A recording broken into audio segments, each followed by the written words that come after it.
ধনী হতে কার না মন চায়? পৃথিবীর সব মানুষই কোনো না কোনো সময় ভাবে যে আমি যদি ধনী হতাম। এই ভাবনাটা থাকাটা স্বাভাবিক। কিন্তু সবাই কি ধনী হতে পারে? না, হয়তো বা না। তবে এমন কিছু জায়গা আছে যে জায়গাগুলোর বেশিরভাগ মানুষই ধনী এবং সম্পদ তাদের মধ্যে ঘোরাফেরা করে এবং দারিদ্রতার হার নাই বললেই চলে। তেমনি এক জেলা নোয়াখালী জেলা। বাংলাদেশের নোয়াখালী জেলা সবচেয়ে ধনী, যা আমরা অনেকেই জানি না। আবার অনেকেই জানলেও হয়তোবা সেভাবে আমরা এটাকে মার্ক করি না। কি এমন যোগ্যতা আছে নোয়াখালীর লোকদের যে তারা এত ধনী হয়েছে এবং দারিদ্রতা সীমার উপরে বসবাস করে, যেখানে বাংলাদেশের একটা বড় অংশ দারিদ্র সীমার নিচে বসবাস করে এবং সেখানে দারিদ্রতা হার এত কম যে তাদের দারিদ্রতা হারের কম হওয়ার কারণেই তাদেরকে সবচেয়ে ধনী জেলা বলা হয়। চলুন আজকে আমরা জেনে নেব কী কারণে নোয়াখালী জেলা ধনী।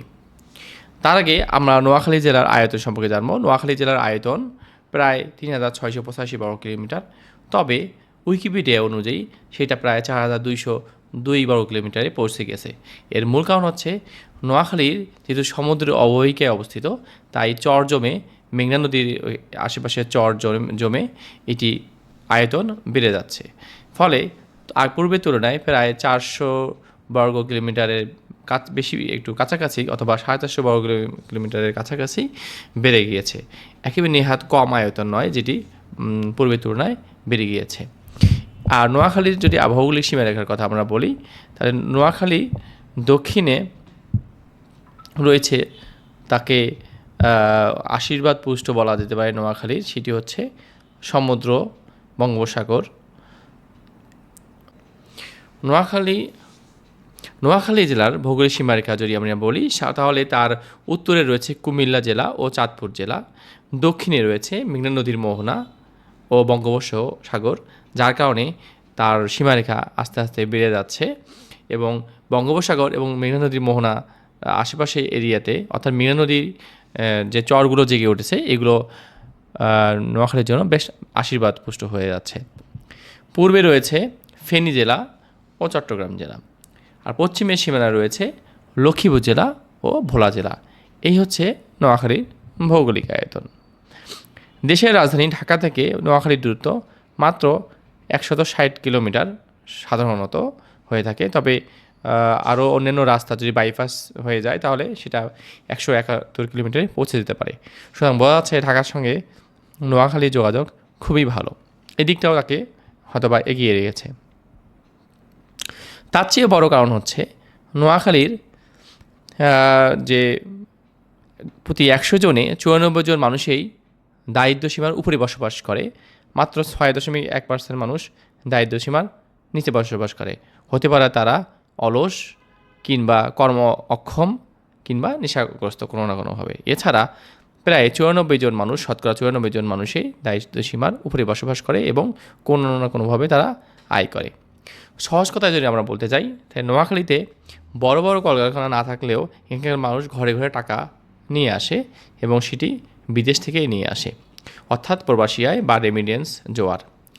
নোয়াখালীর একটি বিশাল সংখ্যক মানুষ মধ্যপ্রাচ্যে বসবাস করে, অর্থাৎ আয়ের উদ্দেশ্যে যায়।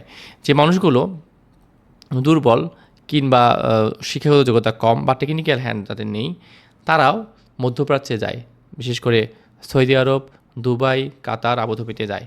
আর যারা একটু শিক্ষিত বা বিচক্ষণ বা তাদের সামর্থ্য রয়েছে, তারা যায় আমেরিকা, ইউরোপ এবং ইউরোপের অন্যান্য দেশে, বিভিন্ন দেশে প্রবেশ করে এবং কাজ করে এবং সেখান থেকে নিয়মিত তারা বৈদেশিক মুদ্রা সরাসরি বাংলাদেশে পাঠিয়ে দেয় এবং এই অবস্থার কারণে তাদের যে বৈদেশিক মুদ্রা পাঠায়, সেটি গ্রামীণ যে অর্থনীতি রয়েছে, যা স্থানীয় পরিবারগুলোকে দ্রুত স্বাবলম্বী করে। অর্থাৎ তারা যে সম্পদ নিয়ে আসে, সেই সম্পদগুলো কিন্তু বসায় রাখে না, অর্থাৎ সেগুলো খাটায় তারা। ফলে একে তো বৈদেশিক মুদ্রা দেশে আসতেছে, দুয়ে তারা গ্রামীণ অর্থনীতিতে সরাসরি স্বাবলম্বী ভূমিকা রাখে এবং যারাও বিদেশে যেতে পারে না, তাদের বেশি সংখ্যক একটা লোক দেখবেন যে ঢাকায় বসবাস করে এবং ঢাকায় এসে ব্যবসা বাণিজ্য এমন যে কোনো প্রকার চাকরি কোনো একটা কর্ম ধরে, ফলে তাদের অর্থনীতিতে তারা কোনো না কোনোভাবে অবদান রাখছে। এখানে একটা ছোট্ট গল্প বলি প্রবাসী আয় নিয়ে, এবং কথা হলো যেহেতু সারা বিশ্বে সবখানেই নোয়াখালীর লোককে পাওয়া যায়, তো একটা বাংলাদেশে গল্প প্রচলিত আছে যে এরকম এক ভদ্রলোক টিউবওয়েল পুঁততেছে, মানে টিউবওয়েলে পান বসাবে আর কি। টিউবওয়েল পুঁততে গিয়ে দেখে যে নির্দিষ্ট একটা জায়গায় যাওয়ার পর পানি উঠতেছিল, কিন্তু তারপরে আবার যখন সে সেটা পাম্প করছিল উঠছে না। তো ভাবে যে পানি তো না ওঠার কোনো কারণ নেই। তো সেখানে গল্প যেহেতু, সেখানে খুঁড়তে গিয়ে খুঁড়ে সে চলে গিয়েছে।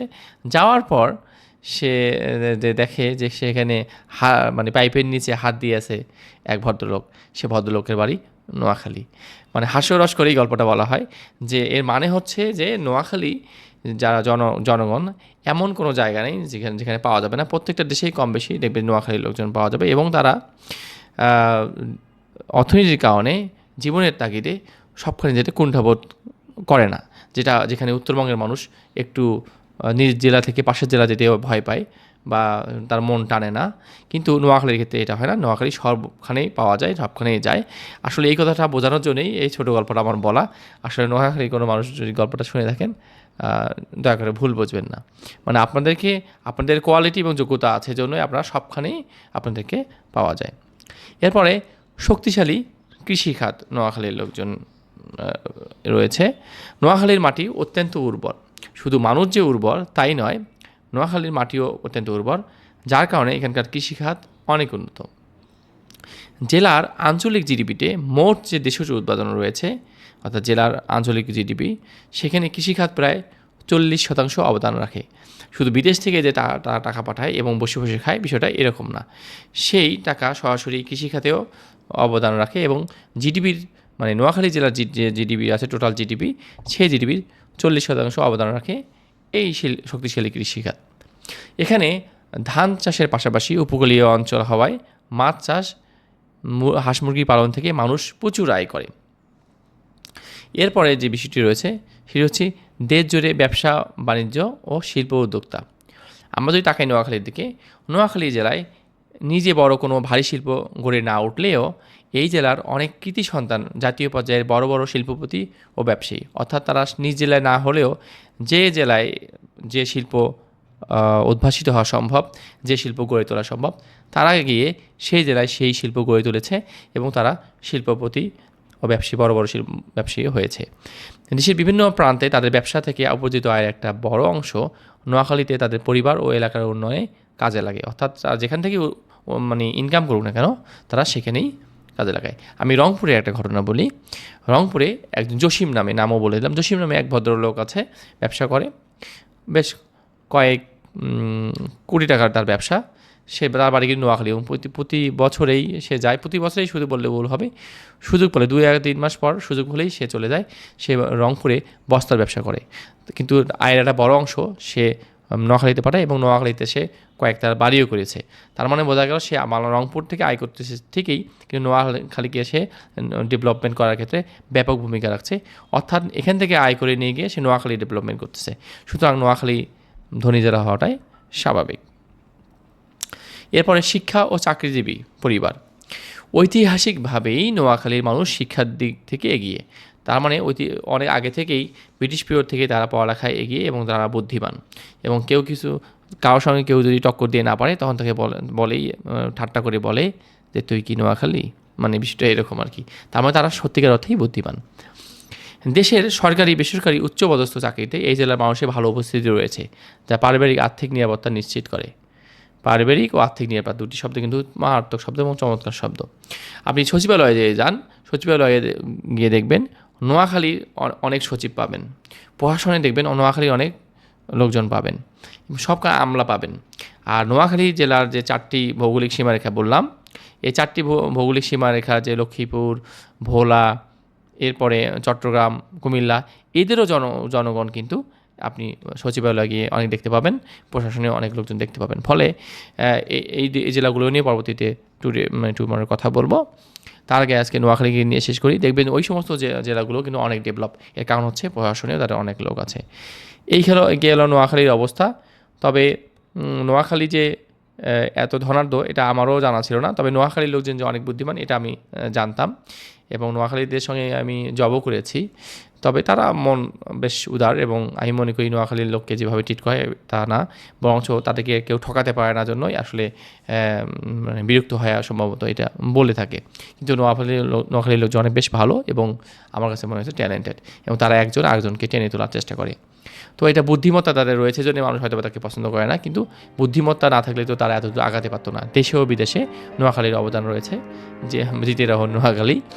আর প্রত্যেকটা মানুষে আমি মনে করি তাদের বুদ্ধিমত্তা এবং জ্ঞানকে অনুসরণ করা উচিত, সমালোচনা না করে। So thank you for watching and stay with জয়েন কবি। যারা সাবস্ক্রাইব করেননি সাবস্ক্রাইব করবেন, লাইক করবেন, শেয়ার তো করবেন। আজকে মতো এখানে শেষ করছি, দেখা হবে, কথা হবে অন্য কোনো ভিডিওতে। আল্লাহ হাফিজ।